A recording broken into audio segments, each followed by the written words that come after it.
You're actually looking at the brand to see like his muscle, like his body language and stuff. But here you're seeing he's walking up to you and you're still contesting the word. Rek'Sai could have been right there over the wall, just eating over the wall, and then he just killed Yuumi with this. So it's extremely greedy. What's going on, guys? Into this video you will learn a lot. This game is focused on wave management and macro decisions, so if you want to learn those two aspects and a lot more, make sure you stick till the end. If you enjoy my videos and find value in it, don't forget to like, subscribe and hit the notification bell to make sure 100% that you don't miss any content that I will provide on this channel that will make you better in League of Legends. For those of you who are the first time on my channel, my name is Bizaiz and I'm a League of Legends coach. I picked Challenger in Season 9 for the first time and I already coached more than 2600 of people, helping them improve fast in League of Legends and climb hard. Learn more about my coaching service by the end of the video or book your own personalized coaching session and start improving instantly and guaranteed. I'll see you in the session. So at the moment I just saw your stats and your KDAs, and I think you told me that you been a little bit lower than Master and you're going back and down, like up and down. So you basically weren't you D1 at some point? No, I was well, I hit Masters with 60% win rate. I went all the way up to 200 points. Then I went back to 150, and then I didn't play League for 4 months, where I decayed to D2. But I still kept my MMR. So I am actually the Masters the whole season. What is your goal in League of Legends? I want to expand it. I want to know what to look at matchups. I want to, just be better at League overall. The goal would be in this season actually to be Grandmasters. Ah, yeah, then perfect. Yeah, I will give it to you after. Okay, right here. So you asked me about like Gathering Storm, absolute focus against like Inspiration. Of course, there is like many variations of this as well that you can do. People try to go Transcendence on some champions like Kog'Maw as well. I think it's decent on Sivir, but I wouldn't really go for it. I think this setup or the Inspiration setup is much better, more consistent. So this will really depend on the draft and on your playstyle. Yeah, I mean, I figured out, for example, in this game, Biscuits would have been a lot better, and also but the problem with Inspiration is basically that you are getting boosts a lot later. Yeah, well, you can also go for Biscuits and then Cosmic Insight, so you can have Flash faster, and then it's okay in this composition. The thing is, if you play with Yuumi and you play with Sivir against a Jhin and the brand, you're not going to get them killed anyways. Plus, you do have the healing of the Yuumi, so you're probably going to survive. Yes, you're going to be like 15 minions behind 10 minutes, but the fact that you get Gathering, I think it's quite good. Right here. So it really depends what you want to do in the lane. So if you have a lane that you know you can stomp, and you want to play aggressive, the Inspiration is good. But if you have a lane that you know you're going to lose Prio, like Brand Jhin is by far the best champion in the game in terms of getting Prio early on. At least one-on-one against any AD carry, even against Draven, he can win the trade and he can push faster. I mean, winning the trade against Draven, long term no, but I think the one auto and Q, yeah. We're just talking about the level 1 and just the wave Prio, not the like one-on-one trades, long trades, or just one-on-one trade against like level 1. We can't contest them level 1 with this lane, against this lane. So I think that getting the Biscuits here doesn't really give you too much value in the lane. You will still have shield at level 2, and you will still get pushed in, and you will still get bullied, so getting the extra scaling is better in my opinion here. But again, Inspiration is not a bad rune. But isn't getting Inspiration actually more of a 200 IQ? Because then you're getting survivability, right? And on the lane. But so if you have survivability on the lane, you can stay on it for example 1 wave longer, which means you're going to scale better. We don't need that because we have Yuumi. You don't need survivability when you have your E every single time when the brand double is going to hit you. Survivability against what? Because Jhin is not going to hit you if you have good positioning, and brand is never going to hit you if you have your shield up. So yeah, I mean, positioning this game wasn't really fucking good. Yes. I'm gonna be honest with you. I was too much focused on the minimap. For example, in this game, I wanted to like be aware of what is happening, and I think the level 1, what basically happened is that Jhin for some reason was in my auto attack range, and also Brand, which should have never fucking Yes. happened. Yes, that wasn't really good. So that's basically about runes. Also, you do have a big tendency, which is very bad, to get only exhaust. You know, every single game you're getting exhaust. For example, you play against Kai'Sa and, well, okay, right here you have Yuumi, so it's different. So you play against Kai'Sa and Ashe. In this case, if you didn't have Yuumi, exhaust is never good. And even with Yuumi, I would get cleanse. It's much better against the Poppy. It's much better against the Ashe. Same thing But right you here. have, but the thing is with cleanse, you have cleanse actually. If your reaction time is fast enough, you can E the arrow from Ashe, which I did in those games, and Poppy realistically never reaches you. True, true. And what about this game? Why did you get exhaust? Rek'Sai. Rek'Sai?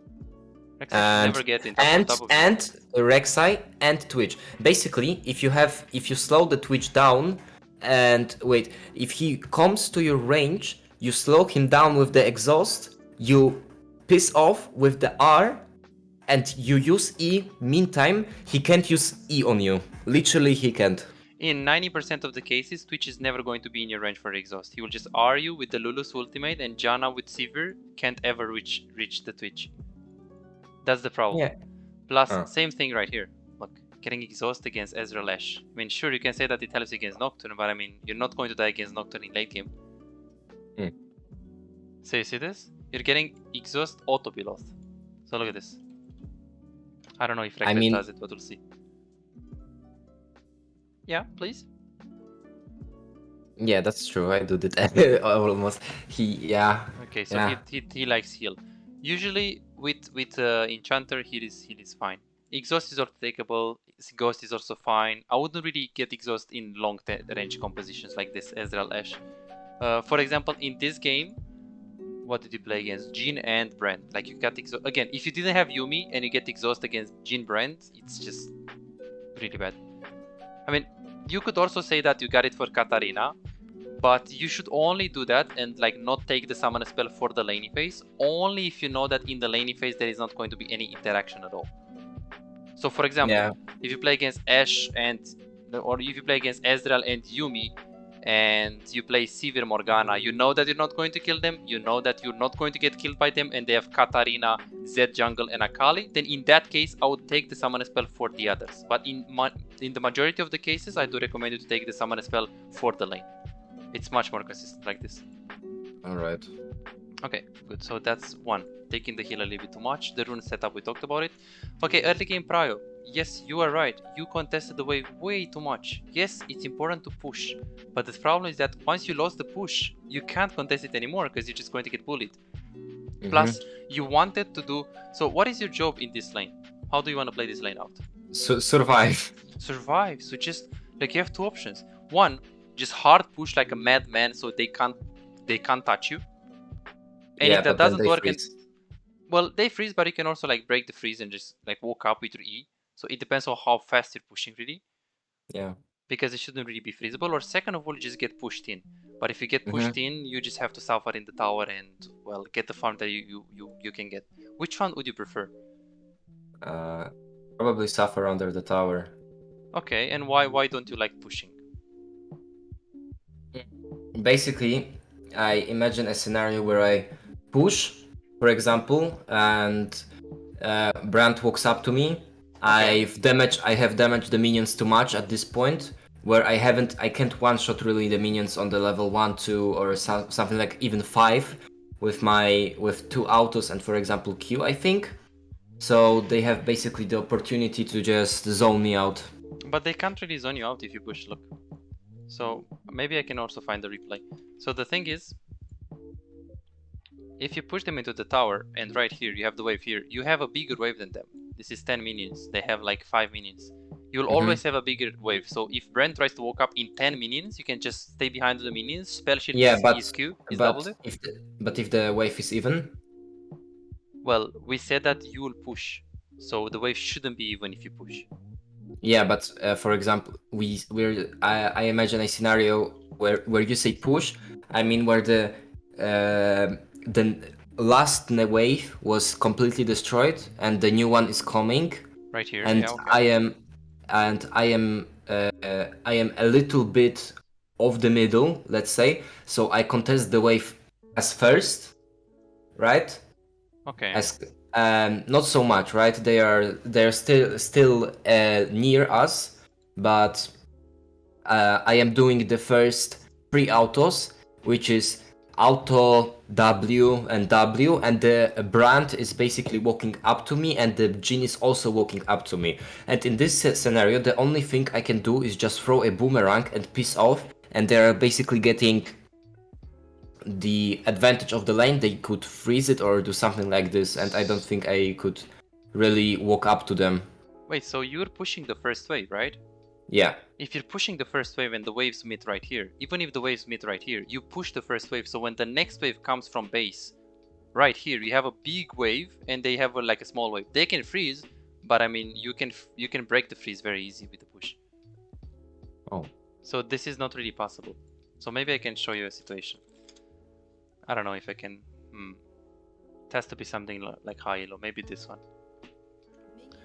So many high elo players and LCS players do this. Like they push, like they only push. Okay, that's not the case. This is like a different scenario. I've seen this one. You've seen this one? Okay, they get pushed in. Okay. Yeah, I mean it was basically it was a Draven matchup, which is extremely hard. I don't know why this Sivir doesn't ban Draven. I don't know why she didn't really start with W. She's trying to contest Sivir level 1. This is really bad. Yeah, what I is she mean doing? I was saying that. She can start W here and just push this here. Now, Yeah. this is I really was thinking. cringe. I was thinking exactly the same, but she's still challenger, right? Yeah, because she has good mechanics and yeah, I mean, she just didn't do it. Look. This. She just pushed W. Okay, let's actually speed up.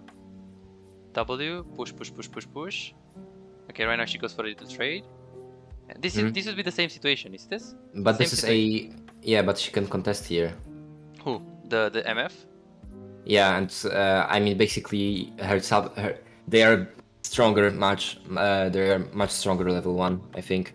True, but look at the Sivir. She's also not looking to only push. She's looking to trade. If Sivir is just looking to push this, imagine you have this wave state right now.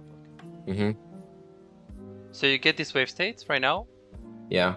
Like it's much easier. Like when the next wave comes right here, you can double the wave and you can just push. And this guy can't touch you because if she tries to touch you while you have like 3 minions against 2, the minions are going to aggro her. So the concept is that if you hard shove, you're not really going to actually allow them to poke you.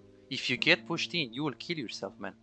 You will get bullied in the tower. So it's much better to just hard shove. And how can they freeze here? That's why I don't understand.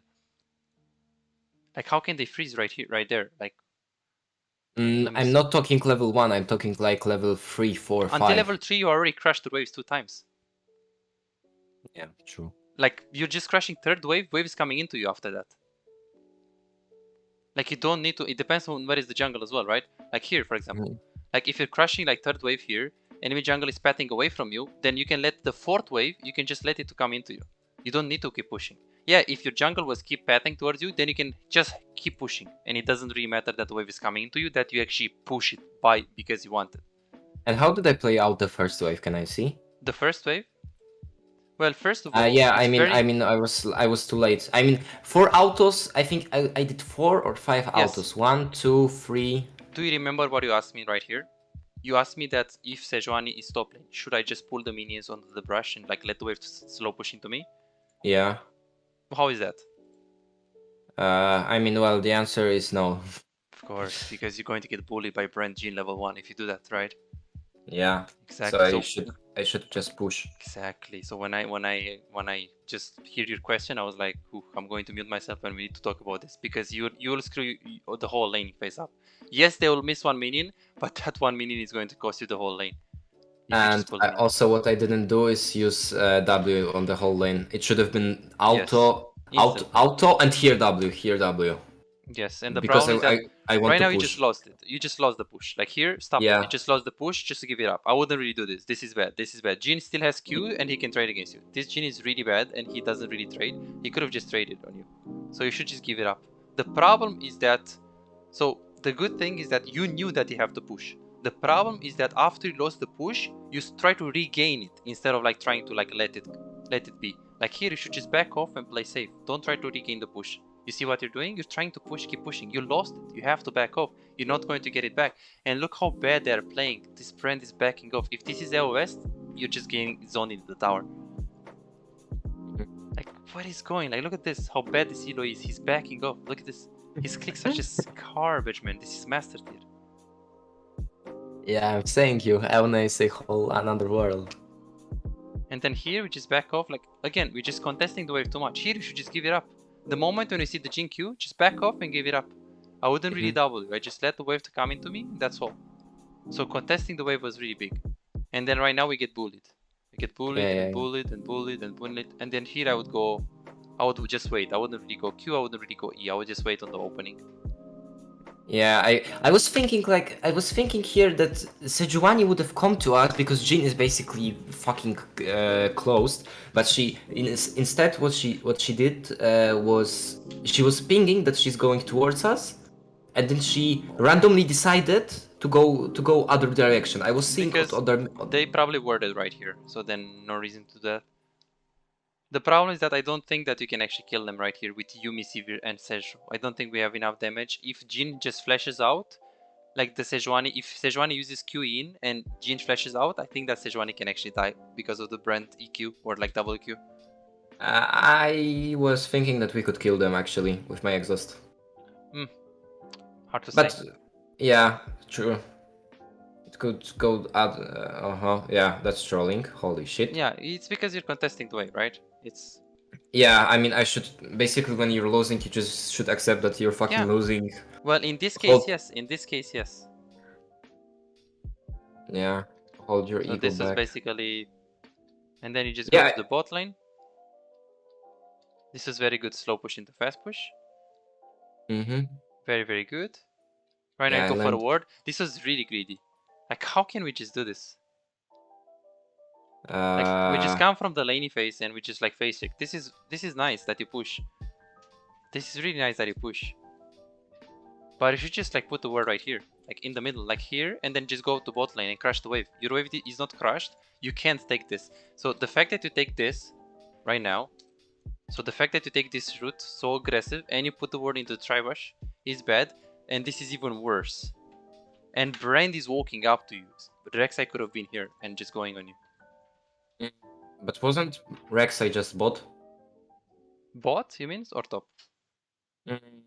No, she was bot, right? She was on the she had to clear her bot side jungle. No, I was thinking because we saw her on like 3rd minute when it was the Sejuani case, right? So she was here, right? And she went from the bottom jungle, which means she now has to clear her top jungle. So I figured out. So you're never going to know. You're never going to be able to assume those things and always be right. You need to have a consistent. If you want to get to Challenger or Grandmaster, you need to have a consistent way of playing the game. Thinking that she should be on one side is not consistent, because if she has no brain, or if she decides to actually go to bot lane for whatever reason, you're always going to die. So you have a 50% chance of winning a game if you play like this. True. Like, there is something if you're seeing her on a lane, and that's 100% the real, authentic information, and there is something that you're assuming where she should be, and then you're just making a play around it. Like, that's, I'm not going to say that's never going to work, but it's just super greedy. Like, if at 3 minutes she was on bot lane, it doesn't mean she shouldn't be bot lane at like minute 4. Okay, so isn't like contesting actually this coming to this wave? Wait, where I did here, right? Isn't like this is good. She should, but but she could be in the brush though. No. Ooh, well, you have enough vision right now. Look, because you're crushing, and when you're crushing, you have vision. Look. Yeah, but in the brush, this third, second, or this first one. Yes, but what are the chances of you? The thing is, it's all about chances, right? Like, you're face-checking the Tribush, taking a pink ward. What are the chances of you getting pranked? 80%. And what are the chances of Rek'Sai being here? I mean, yeah, there is a chance, but it's like, what, 10% chances? So it's all about percentages.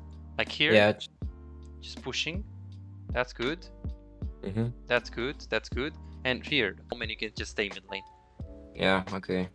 So this was like really, really big. Okay, 8, 6, don't care. 720, we talked about it. I also think that a part of the lack of awareness is this HUD. Even though it doesn't look big on your screen, it can actually take away a little bit of space. Like if you keep it like this, for example, like you can actually see the jungle coming faster. So I wouldn't really play with it this big. Plus, you know how much mana you need for ability. Okay, 12. I don't know what was 12. Let's see here. Let's see. Oh yeah, ask for resources. So right here, you're going to bot lane. Tell me more about this. Well, it seems like an obvious play. I was killed on the top 2 times, which basically means I am going to be killed again. And Okay. it is a tier 1, and we don't have literally any vision. So going bot seems more reasonable since it's tier 2, and it is probably a safer option than going just there. But And the this Fiora is right Fiora, here, right? So what I will do if I was you, I would I gave ping up. on my way. I will ping 2 times, and if she still goes there, I will try to find another solution, either going mid lane or going top lane.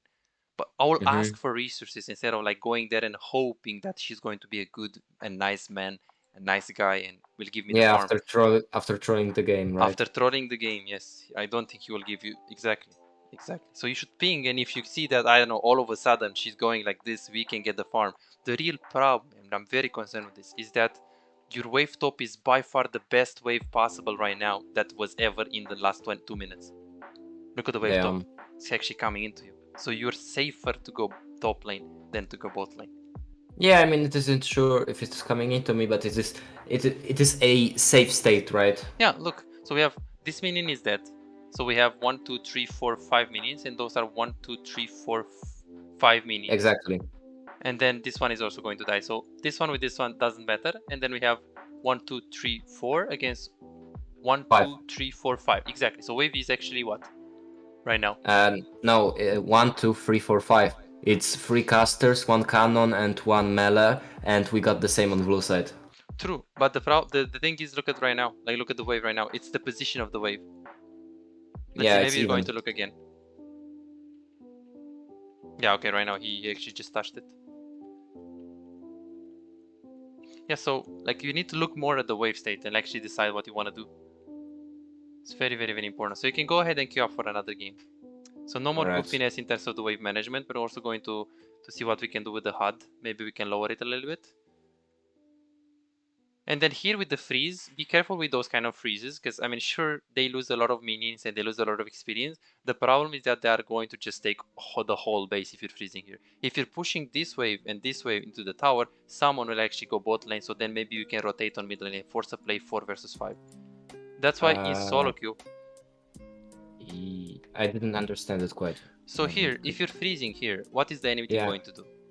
Unfreeze it or take mid, I don't know. Yeah, unfreeze it or take mid. If you push this really hard, what is the enemy team going to do? Take it back. I mean, well, someone will have to go to bot lane to just push the wave, right? So then you can actually rotate mid lane while Genie is actually taking the wave, and you can force a 4 versus 5. If you freeze here, you're first of all, you're screwing up your teammates because they can't do anything on mid lane without you and without your wave clear.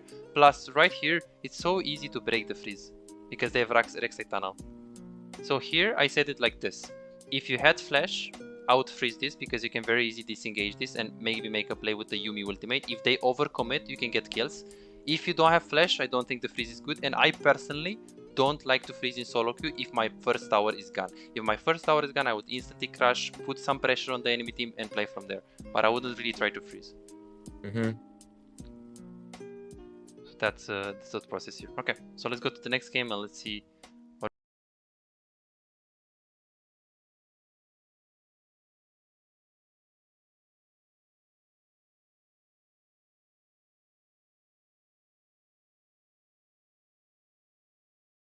Good, so let's go. Complete task to be ready for the next session.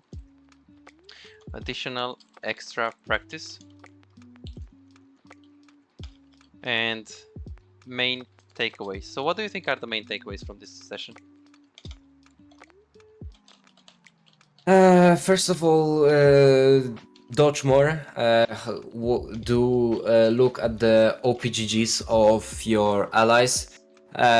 Think usually you want almost always to have the advantage of push on the first level, especially as severe.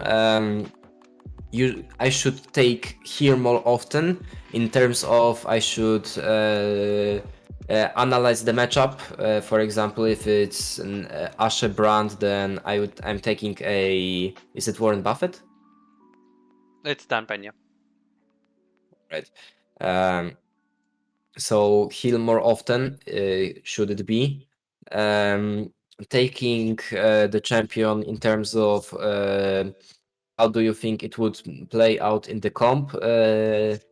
I'm playing free champions anyway, so it doesn't really make that much of a difference. But this